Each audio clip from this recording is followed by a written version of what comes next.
It is Ace Micheals and the Ace Micheals Show. Dum-dum-dum, ba-dum-dum-dum-dum, dum-dum-dum-dum.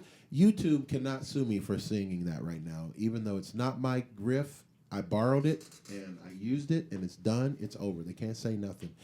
Rock and roll, baby. That's what's up. You know, if you ever need some caffeine, don't. Turn on some Led Zeppelin. I'm telling you. You'll get plenty of adrenaline from Ozzy Osbourne and Van Halen and Metallica. You don't need them drugs. I'm telling you, it's a very effective thing, rock and roll music. So today on the show, I brought a rock and roll professional to talk to us a little bit about what it's like to be in the rock and roll scene. Please welcome to the show, Tami Land is with us today. Tami, how you doing? And welcome to the Ace Micheals Show. Hey, Ace, I'm doing phenomenal. Yeah, Thanks you for are. inviting me Yeah. out. Yeah, that's awesome. Now, Tami, let's jump into, you are in a band. I know this because I've received your flyers a couple of times at different events. You've given me these pamphlets and things that you guys are playing somewhere. I haven't been able to make it out because I've been busy doing the show. Shame on me. But tell us a little bit about your projects and what's going on. Our band is called The Band on Fire, and Nice. we are on fire. Nice. We do some rock and roll, but we're pretty versatile.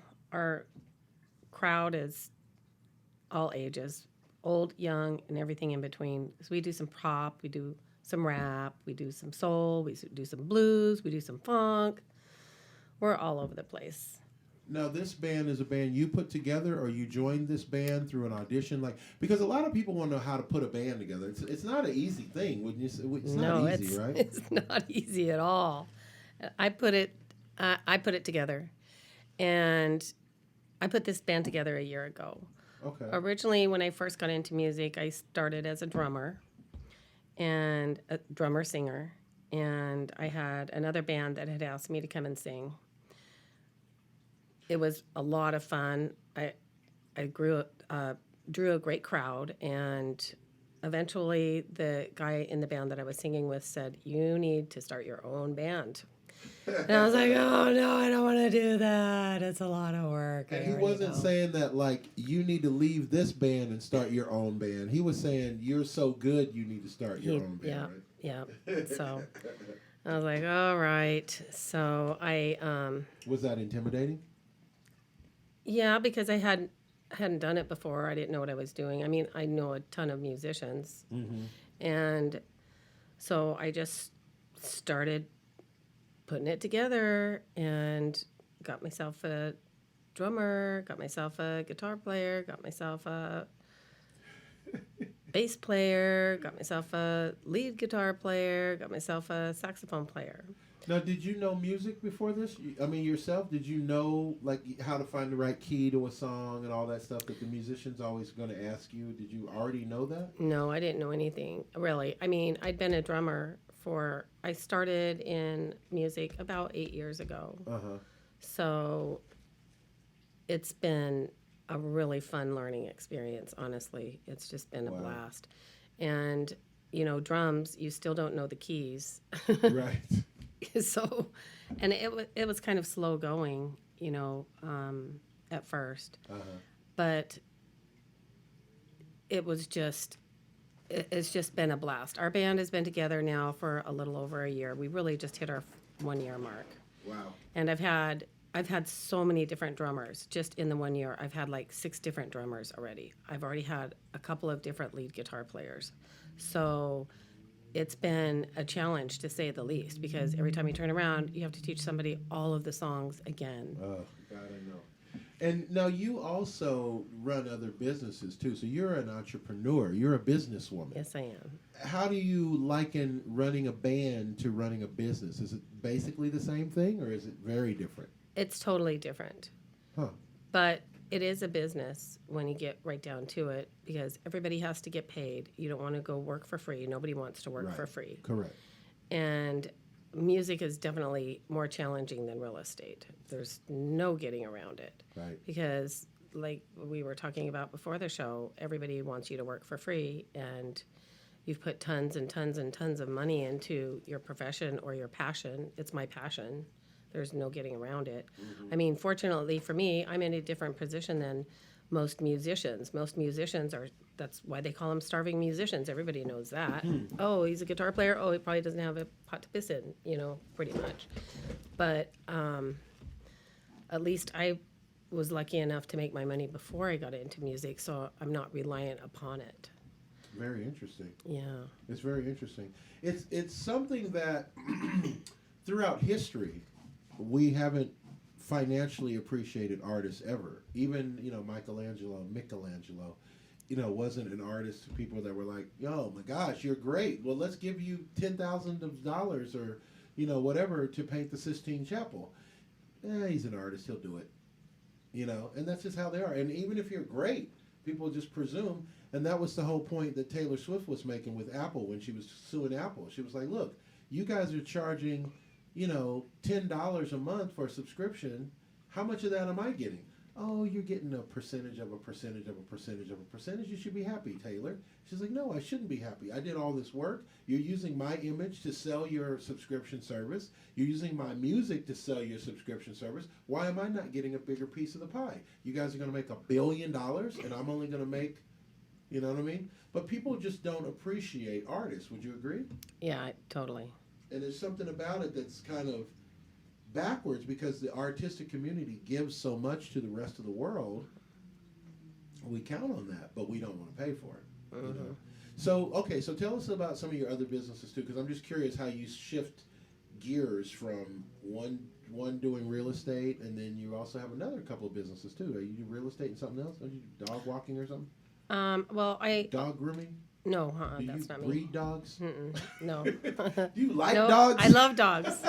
In fact, my old dog, God rest his soul. But anyways, he was a black lab, and pour out a little liquor for him. There we go. he loved sitting in front of my drum set whenever I went to play drums. He just followed me everywhere, and he just loved sitting right in front of my drum set. Of course, he was hard of hearing, but not from that. I got him at a later time in his life. But I think he just loved the feel of it. Since he was hard of hearing, I think he just loved the feel of the drums. So he was the band dog. He also wanted to be close to MoMA. Yeah. That's what. Come on, I get that. But I am an author. I have written a book. It's called. Drop that in there. Okay, you gotta talk about. You gotta drop that in. I am God, and that's a side hustle. But anyway, no. So you're an author. How many books have you written? Just one so far. That's all it takes? It's called Riches from Rentals, and it's Riches an from awesome Rentals. book. Yeah, Riches I published. from Rentals. I like that. Yeah, it's true because we do.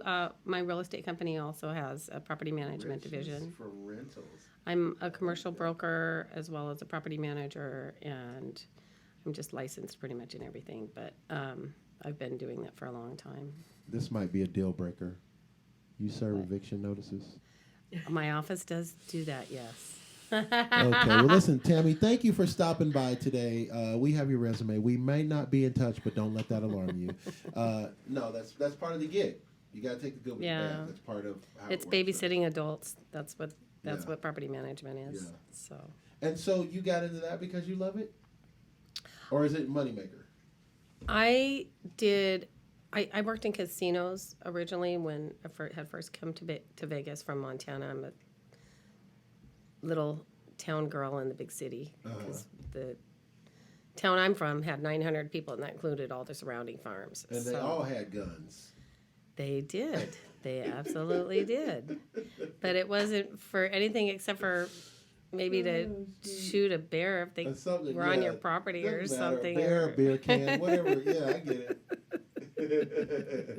Whatever you can get in your sights, man. Or a rattlesnake. Yeah. Rattlesnake. My dad shot a rattlesnake one day down by the wood pile. And you come from a big family? But there's 4 of us kids. That's pretty big. Yeah.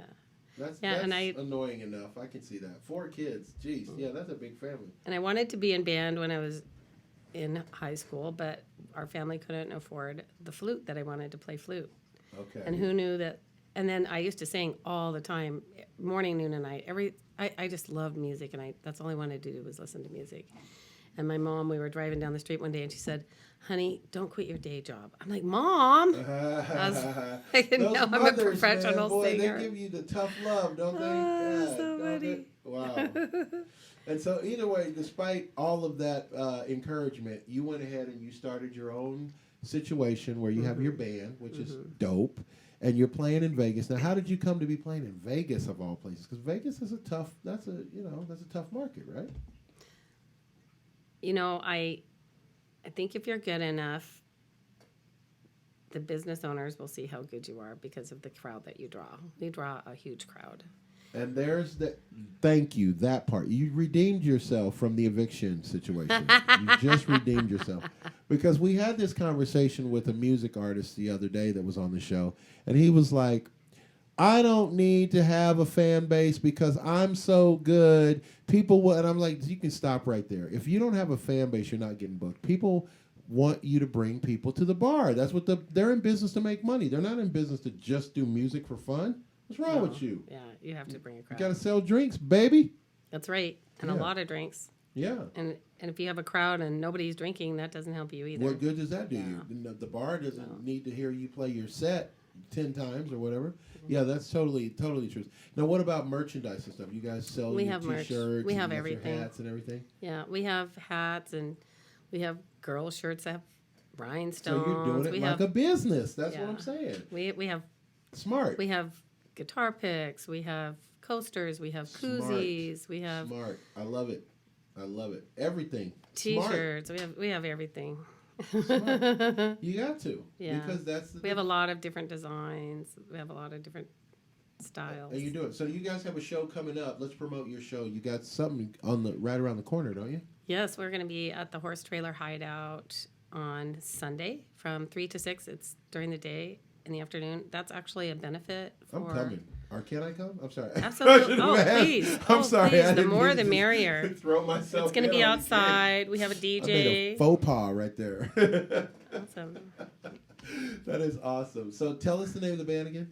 It's The Band on Fire. The Band on Fire. And I play... So I shouldn't feel weird if I go to the door and I'm like, yeah, I'm here to see the band on fire. Like, we ain't got no bands on no damn fire. What do you think this is? We got bands on a stage, not on fire. You want to go down to the barbecue place with Mister. But you were saying something. I was just going to say, I did start out on drums, and then when I went to sing for that other band, I wasn't you playing drums. Oh yeah, I forgot you play some drums. What's that all about? Hold on. Yeah, Tami Lynn plays the drums.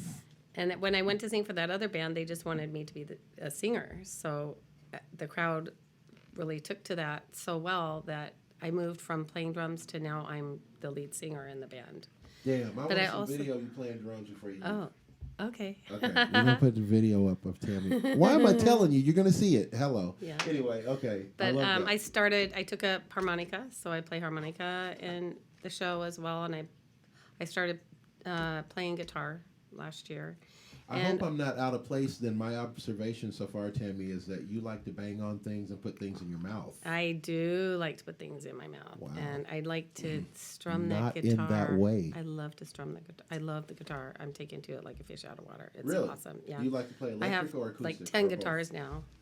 I prefer electric guitar, but really? I have everything. I I play never all of them. picked up electric. I don't like electric. I like acoustic. I just do. She's like, well, you suck. I just got a brand new pink guitar to match my hair. Yeah, that's cool. Yeah. What you got? What brand is it? That one's a Marshall. I just bought it just because it's pink, basically. But I have a lot of guitars. I love Marshall guitars. I had a whole bunch of guitars before I even learned to play guitar. So who knew I was going to be doing that? Wow. And Tami, if we want to stalk you pleasantly on social media, where do we need to go now? The Band on Fire. The Band on Fire. On Instagram. On you have bandonfire.com? On the Facebook. Yep, we have that too. We have all of that. Well, I'm and we have a movie that we're going to be. Hopefully they'll accept all of our music. We started doing some originals. Oh, wow. A little ways back, and I've been writing music for quite some time. And so I'm excited. Our band is actually going to be debuting one of our songs on Sunday, one of our originals. Well, I'm coming to that gig on Sunday. Awesome. I'll be happy to see you just there. know that. But the movie we're doing is, we're not in the movie. Oh, actually, I did ask to be in the movie because there's a part with a girl in a lounge that's playing and singing, playing guitar. But McDermott is the Mulroney. He's the lead actor in the film, and they're going to be filming in Atlanta, Georgia, and it's called Delivery Girls, and it's based on a true story. It's about hookers and blow. Everybody loves that. Yeah. And about human organ trafficking. So I'm really excited to hopefully be a part of that assuming they accept our songs. And That's it's a dark very movie, cool. so It sounds, making music for that it is sound fun. like a romantic comedy, that's for sure. Yeah, interesting. Yeah. Very nice. Tami Land on the show today, guys. If you ever want to be on the show, please just do it. Just show up. You don't need an announcement. Just come in and you jump on a microphone. And that's what's up. You can speak your mind, voice your opinions, convictions, beliefs, ideas, theories. Bring it. And that is what's up. Tami Land, my guest today, and the band on fire. We're going to see. Oh, we got one more? Oh, I just wanted to mention also the players in my band are phenomenal. I mean, honestly, my saxophone player, he plays a lot of different percussion as well. He plays the flute on some of our songs, and he plays the bongos phenomenally. Wow. And he plays with the Righteous Brothers right now. He's playing with them gosh. tonight, as a matter of fact. And my guitar player has more pedals than you have toes and fingers, and more sounds come out of there. I don't You'd doubt swear that. you'd swear you hear all these different sounds coming out, but it's him on the guitar. He is spectacular. Wow. My drummer now, who, thank God, finally I have a drummer that is sticking. He played with Danny Gans on the Strip for 10 years. Yes, wow. So I am telling you, my band is so phenomenal. I feel so privileged to be with all of those guys. I got a piece of Righteous Brothers trivia. Say that 3 times fast. Do you know the comedian Will Ferrell? I certainly do. Will Ferrell's father was a music publisher, and so one of his father's best friends were the Righteous Brothers. Uh-huh.